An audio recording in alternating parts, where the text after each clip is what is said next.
स्वागत है आप सभी का संतमत सत्संग बघोला के इस मंच पर। जय श्री परमानंद।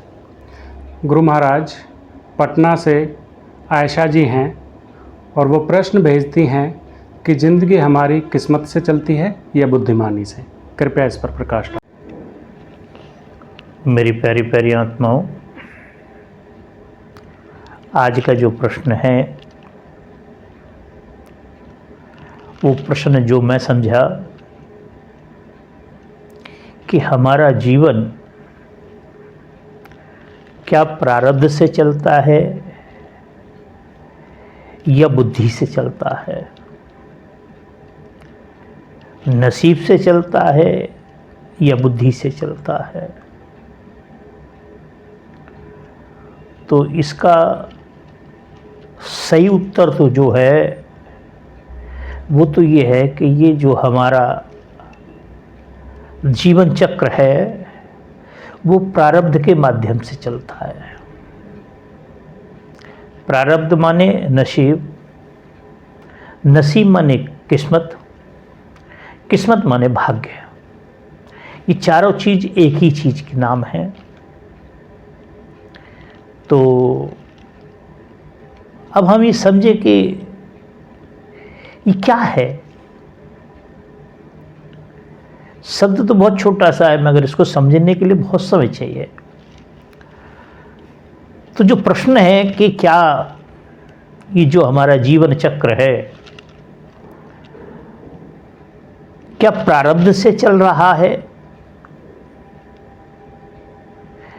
या इसको बुद्धि चला रही है। तो सही बात यह है कि ये प्रारब्ध से चल रहा है।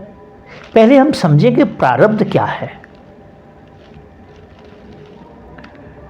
प्रारब्ध माने हमारे पिछले किए हुए कर्मों का फल। हमने यदि अच्छा किया है तो अच्छा फल आएगा, क्योंकि हमने जो बीज अंकुरित किया फल तो वही आएगा ना। और यदि हमने खोटे कर्म किए हैं तो जो फल आएगा वो खोटा ही आएगा, वो कष्टकारक होगा। तो जो भी हम कर्म करते हैं, शुभ अशुभ जो कर्म करते हैं, अच्छा या बुरा जो कर्म करते हैं,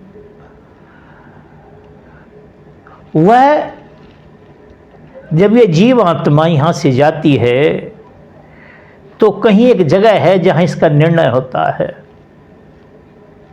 और जो निर्णय होता है उसका नाम प्रारब्ध है। प्रारब्ध में कोई भी व्यक्ति सक्षम नहीं है चेंज करने में। बुद्धि हर क्षण चेंज होती है। प्रारब्ध माने परमात्मा का कानून, प्रारब्ध माने परमात्मा का सिद्धांत, प्रारब्ध माने परमात्मा का संविधान। अब आप देखते होंगे कुछ लोग ऐसे हैं जो सऊदी अरब में पैदा हो गए, जाते ही असंख्यों रुपए की प्रॉपर्टी के मालिक बन गए। अभी तो कोई कर्म नहीं किया उन्होंने वहां करके। जिस दिन वो बच्चा गर्भ के अंदर आया उसी दिन अरबों रुपए का मालिक बन गया। एक बच्चे का जन्म हुआ, जन्म होते ही माता पिता उसके चल बसे। अब पूरा जीवन तो काट रहा है वो। मगर आप देखें, जब सुबह का भोजन मिलता है तो गालियां मिलती हैं, शाम का भोजन मिलता है तो गालियां मिलती हैं उसको। मगर क्या करे, वो मजबूर है और वह उस प्रसाद को पाता है क्योंकि उसकी मजबूरी है। उसके प्रारब्ध में यही है। प्रारब्ध से व्यक्ति भाग नहीं पाता है। जैसे फिल्मी दुनिया में भी बहुत कुछ समझाया गया है आध्यात्म के विषय में। एक सज्जन एक गीत लिखते हैं कर्म बा बैरी हो गए हमार। जो हमने कर्म किया वो बैरी हो गए, वो हमारे शत्रु हो गए। कर्म बा बैरी हो गए हमार। चिट्ठिया हो तो हर कोई बाँचे, भाग्य न बाँचे कोई, सजनवा बैरी हो गए हमार। कर्म बा बैरी हो गए हमार। तो ये जो प्रारब्ध है, मैं एक तरह से और समझाऊं आपको। जैसे एक व्यक्ति ने कोई कर्म किया, शुभ अशुभ कोई भी कर्म किया। शुभ कर्म किया तो राष्ट्रपति के द्वारा, किसी मुख्यमंत्री के द्वारा या प्रधानमंत्री के द्वारा उसे पुरस्कार मिल जाता है। और उसने कोई घटिया कर्म किया, कोई खोटा कर्म किया है, तो FIR हो जाती है और चार्जशीट लग जाती है और मजिस्ट्रेट के सामने उससे को पेश किया जाता है। खोटे कर्म का फल जेल होती है। जेल में पहुंच गया, कहा क्या वो वहां कुछ काम अपनी इच्छा से कर सकता है? क्या अपना सिद्धांत वहां चला सकता है? वो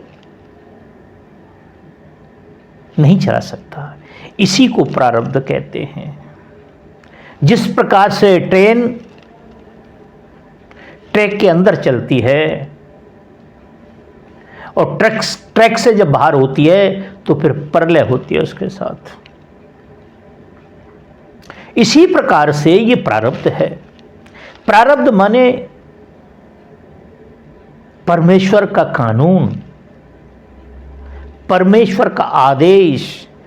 हमने पिछले जन्म में खोटे कर्म किए, उन खोटे कर्म का फल या अच्छे कर्म किए उसका फल, ये दोनों के दोनों भोगने के लिए आने पड़ते हैं। आप देखिए कुछ लोग ऐसे पिछले कर्म का जो प्रारब्ध है उनका इतना अच्छा है जिसका हिसाब नहीं।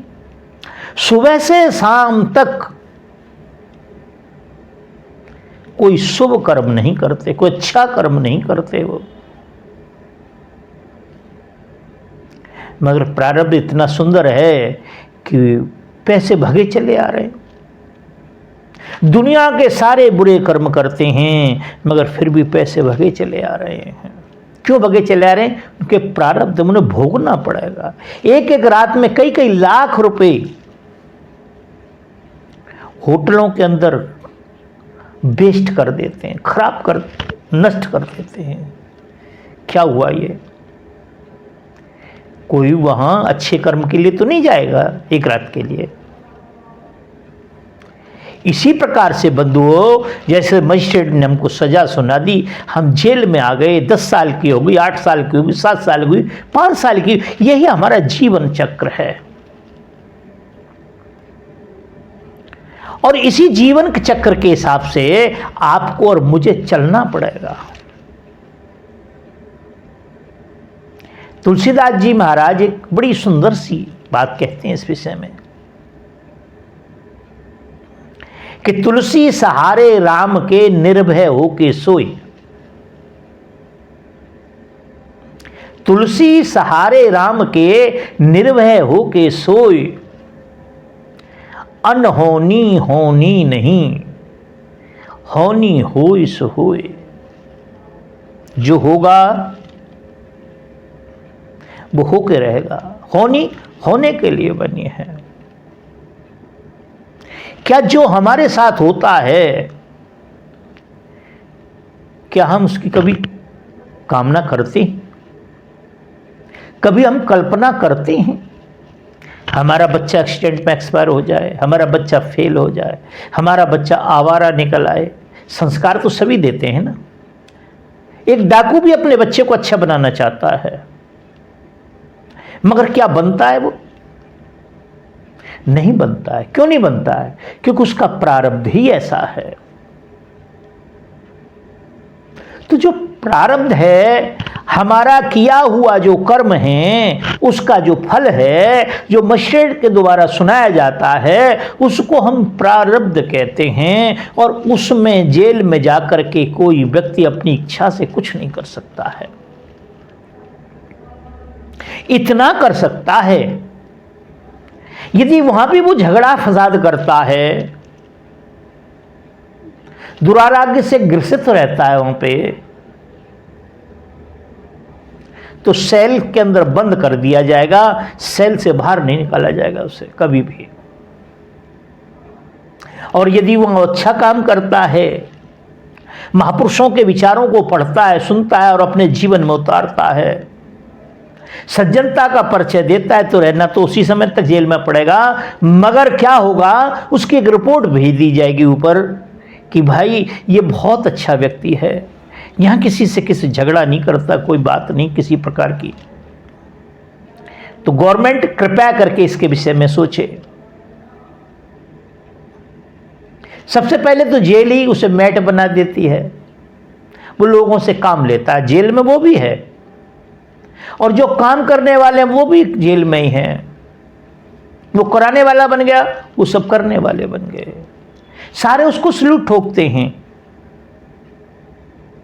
और कभी ऐसा भी होता है हमारी परंपरा में, उसे माफ भी कर दिया जाता, किसी राष्ट्रपति के द्वारा, किसी राज्यपाल के द्वारा उसे माफ कर दिया जाए। 26 जनवरी, 2 अक्टूबर, इस टाइप के जो हमारे पर्व आते हैं, राष्ट्रीय पर्व आते हैं, उनको माफ कर दिया जाता है। तो इसी प्रकार से हम इस दुनिया में इतना ही कर सकते हैं। ये दुनिया जेल खाना है।